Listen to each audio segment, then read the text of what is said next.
강렬한 한파가 일본 열도를 강타하고 있습니다. NHK 등 일본 언론에 따르면 강한 한파로 인해 동해 방향의 산을 중심으로 눈이 강하게 내려 적설량이 평년의 2배에서 3배에 달하고 있다고 전했습니다. 이로 인해 일본에서는 난방용 전력 수요가 폭증하고 있습니다. 에너지 시프트 발행인 겸 총괄 편집장인 마에다는 프레지던트 온라인에 일본 전력의 약점을 논설하면서 일본의 전력 사정은 어렵다. 이대로는 전력 부족 사태에 빠질 우려가 있다.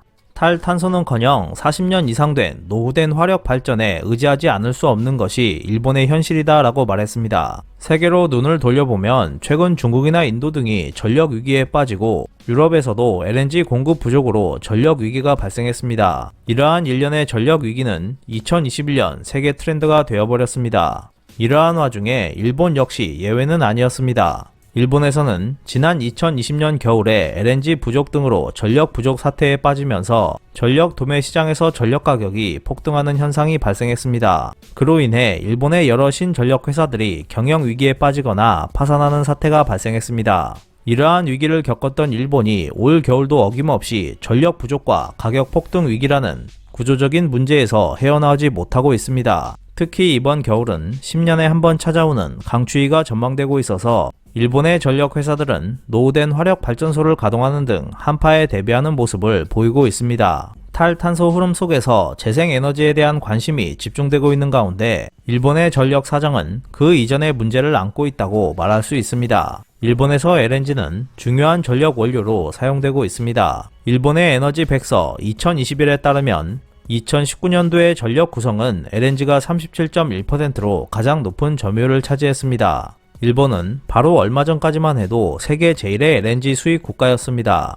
최근 탈탄소 영향으로 국제사회에서는 석유보다 이산화탄소 배출량이 적은 LNG 소비가 늘어나면서 LNG는 저탄소 사회를 만드는 하나의 수단으로 여겨지고 있습니다. 이러한 이유로 해상 풍력 비율을 높이고 있는 영국은 석탄 화력 의존도를 줄이면서 LNG 비율을 높이고 있고 유럽의 여러 나라에서는 러시아 등에서 파이프라인을 통해 LNG를 공급받는 체제를 정돈하면서 LNG는 현재 유럽의 에너지 정책에서 중요한 위치를 차지하고 있습니다. 중국도 2060년 탈탄소를 내거는 가운데 석탄에서 LNG로의 변화를 실행하면서 2021년에 중국은 일본을 제치고 세계 최대 LNG 수입국이 되었습니다. 이처럼 세계적으로 LNG의 중요도가 높아지면서 유럽에서는 러시아가 LNG 공급을 줄이는 등의 영향으로 전력 위기가 발생했습니다. 중국에서도 천정부지로 치솟은 LNG 가격의 영향으로 다른 화석 연료 가격에까지 영향을 끼치면서 석탄 가격 폭등과 공급 부족을 배경으로 하는 전력 위기가 발생했습니다. 이러한 국제적인 LNG 부족 사태는 일본에 직격탄을 날렸습니다. 일본은 앞서 언급한 것과 같이 전력 구성의 약 40%를 LNG로 조달하고 있습니다. LNG 부분에서 문제가 생길 경우 일본은 전력 위기에 빠지고 맙니다. 물론 일본 정부도 전력 회사들도 잘 알고 있을 것입니다. 그래서 최근 12월 5일 시점으로 일본은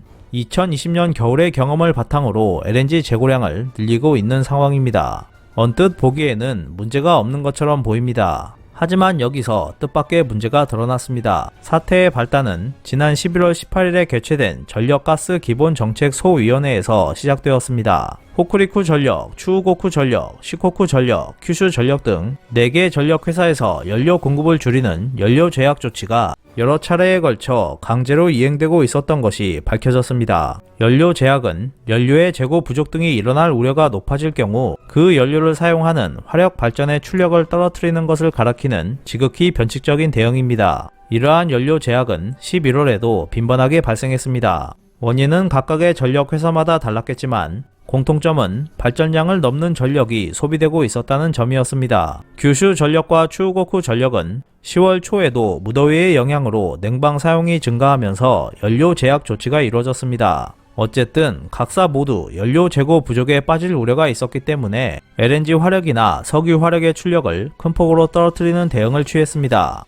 그래서 일본에서는 정전이 지역 곳곳에서 빈발했습니다. LNG 가격이 급등하기 전부터 일본에서 연료 제약이 빈번하게 이루어졌다는 것은 어딘가 구조적인 문제가 있을 것이라고 추측해 볼 수 있습니다. 지금까지는 운 좋게도 큰 문제로 이어지지 않았지만 일본은 전력 위기에 빠질 위험이 커지고 있습니다. 특히 LNG를 둘러싼 국제 동향이 불안정해지고 있어서 심각성은 더 높아지고 있습니다. 연료 제약 끝에는 전력 위기가 기다리고 있기 때문에 큰 충격이 가해지면 최악의 사태가 발생하게 될 것입니다. 연료 제약 문제는 일본의 전력 섹터가 안고 있는 문제점을 여실히 보여주고 있습니다. 첫 번째는 화력 발전의 노후화에 있습니다. 이번 연료 제약도 석탄 화력 발전소의 고장이 요인 중 하나로 꼽혔습니다. 일본에서는 아직도 40년 이상 된 낡은 화력 발전 시설이 여전히 많이 가동되고 있습니다. 일본 경제산업성 자료에 따르면 1979년 이전에 건설된 석탄 화력 발전소 수는 22기나 됩니다. 여기에 더해 2020년대에 노후 발전소로 22기가 추가되었습니다. 이렇게 낡은 발전소가 지금도 여전히 일본을 지탱하고 있는 것입니다. 최근에도 이번 겨울 전력 부족에 대응할 수 있도록 제2RA 발전회사는 노후화로 장기간 정지 상태에 있던 LNG 발전소를 2021년 1월에 재가동시켰습니다.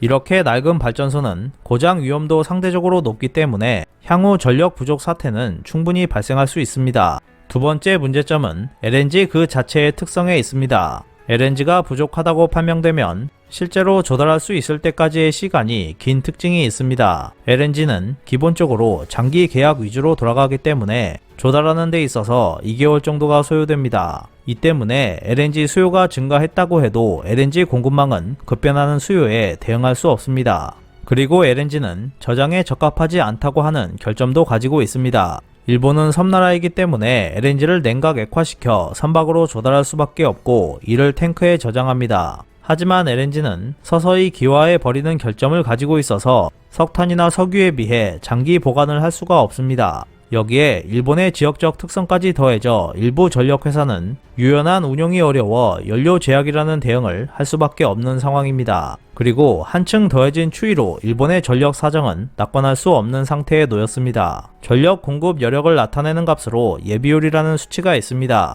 이 수치는 일본에서 보통 8에서 10%가 적정하다고 판단하고 있고 안정적인 공급의 최저 기준은 3%로 정하고 있습니다. 즉 3%를 밑돌게 되면 전력 위기라고 볼 수 있습니다. 이번 겨울 일본의 전력 수급 전망은 실제로 어렵습니다. 일본 전역 7개 구역에서 전력 사용 피크시 수치는 3%대여서 과거 10년간 가장 어려워질 전망입니다. 도쿄전력 역시 2022년 2월에 공급 여력이 3% 안팎의 움직임을 보일 것으로 예상되고 있어서 가장 어려운 겨울이 될 것으로 전망되고 있습니다. 12월에 한정해서 보면 도쿄전력 관내에서는 12월 6일에만 전력 사용률이 96%까지 상승했습니다. 이번 연말부터 일본의 한파가 몰아치고 있기 때문에 에너지 위기는 지금부터 시작될 것으로 보입니다. 게다가 기후변화 등으로 폭염, 한파 등의 이상기후도 늘고 있는 추세여서 일본이 통제할 수 없는 외부 충격이 늘고 있는 것도 위험 요소로 작용하고 있습니다. 연료 제약이 1년 내내 지속되는 상황에 놓일 것으로 보이는 일본은 전력 부족 위기로 경제까지 악화될 상황에 빠지게 될 것으로 보입니다.